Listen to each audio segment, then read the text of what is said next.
Halo, ketemu lagi dengan gue Tama di video soal bahas STAN. Kali ini gue bakal ngebahas soal SPMBPK Instan tahun 2017 nomor 126. Langsung aja kita ke soalnya. The study found that many blank blank blank are unresponsive to socio-economic and technological changes in the rural sector. Pilihan jawabannya ada A. Kurikula, B. Kurikular, C. Kurikulas, D. Kurikulum. Kira-kira jawabannya yang mana nih? Yang A, B, C, atau D? Yang A ya, kurikula. Loh, kok bisa jawabannya kurikula, Kak? Yuk kita bahas bareng-bareng. Soal nomor 126 itu merupakan soal yang menanyakan tentang noun atau kata benda. Nah, kalau kita kembali lagi ke soal, kita bisa lihat itu ada kata many, ya kan? Many itu artinya banyak. Sehingga kata benda yang mengikutinya haruslah kata benda yang berbentuk jamak atau plural ya. Dalam hal ini di pilihan jawaban yang berbentuk jamak itu adalah kurikula. Loh kok bisa Kak kurikula itu bentuknya jamak? Oke, gue bakal ngejelasin. Dalam kata benda atau noun itu kita bisa membagi menjadi dua. Yang pertama adalah kata benda yang regular atau regular noun. Regular noun itu maksudnya apa? Maksudnya gini.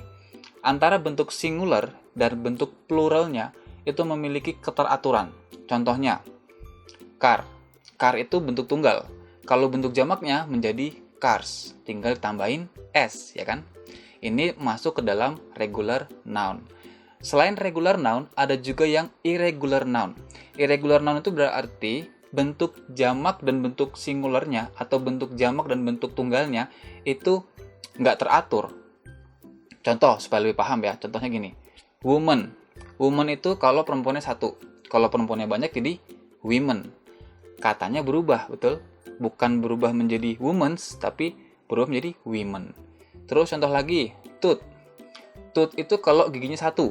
Kalau giginya banyak jadi teeth, bukan tooths. Contoh lagi, foot. Foot itu kalau satu kaki. Kalau kakinya banyak jadi feet, oke? Jadi bukan foots. Inilah kenapa disebutnya irregular. Karena bentuk tunggal dan bentuk jamaknya itu tidak teratur, artinya berubah bentuknya. Contoh lagi misalnya mouse. Kalau tikusnya satu mouse, kalau tikusnya banyak jadi mice. Dan contoh lagi satu misalnya datum. Datum itu kalau informasinya satu. Kalau informasinya banyak berubah menjadi data. Nah, pola inilah yang kita pakai untuk menjawab soal nomor 126. Kalau kurikulum atau rencana kurikulum itu kan artinya rencana pembelajaran ya. Kalau rencana pembelajarannya satu, maka di bahasa Inggris dibilangnya kurikulum. Tapi kalau rencana pembelajarannya banyak atau mapelnya banyak, itu menjadi kurikula gitu. Oke, irregular noun selain yang tadi ya, yang berubah bentuk antara singular dan pluralnya, ada juga bentuk-bentuk irregular noun yang antara bentuk tunggalnya dan bentuk jamaknya itu sama. Contoh, sheep. Kalau dombanya satu, sheep. Kalau dombanya banyak, tetap sheep. Terus, contoh lagi, fish. Kalau ikannya satu, fish. Kalau ikannya banyak, tetap fish. Contoh lagi misalnya, deer. Kalau rusanya satu, deer. Kalau rusanya banyak, tetap deer. Artinya tidak ada perubahan bentuk. Nah, tapi ini tetap masuk ke irregular noun karena tidak ada bentuk yang teratur ya. Tidak seperti car terus berubah jadi cars gitu kan. Itu kan simple banget. Contoh lagi untuk yang irregular noun, ada kata benda yang terlihat seperti jamak tapi dia itu sebenarnya tunggal. Contohnya news, berita.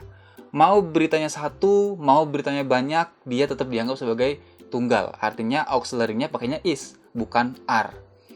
Selain yang dianggap sebagai tunggal, ada juga yang dianggap sebagai plural. Contohnya glasses, ya, kacamata. Kacamata itu kan ada dua ya, kacamata buat yang kiri sama yang kanan. Nah, kacamata itu mau satu kacamata atau dua kacamata atau tiga kacamata, dia akan dianggap sebagai plural. Karena apa? Karena terdiri dari kaca sebelah kanan dan kaca sebelah kiri, makanya dia dianggap sebagai plural. Jadi selalu pakainya are ya, auxiliary-nya. Terus misalnya trousers. Trousers kan celana ya, celana panjang. Trousers juga sama dong, ada kaki kiri, ada kaki kanan. Makanya dia disebut, dia pakainya are, atau dia masuknya ke kata benda yang selalu dianggap jamak. Terus lagi contohnya jeans. Sama ya, jeans kayak celana tadi ya. Jadi kaki kiri dan kaki kanan juga sama. Satu lagi contohnya misalnya shoes atau sepatu. Sepatu kan juga ada sepatu kanan dan sepatu kiri.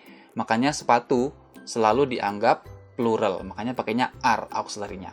Oke, nah buat kalian supaya lebih paham materi tentang noun ini, pelajarilah yang irregular noun. Cari lagi contohnya seperti apa, karena kebanyakan soal yang ditanyakan yang irregular noun, bukan yang regular noun-nya. Oke, semoga video ini bermanfaat. Thank you for watching and see you in the next video. Bye.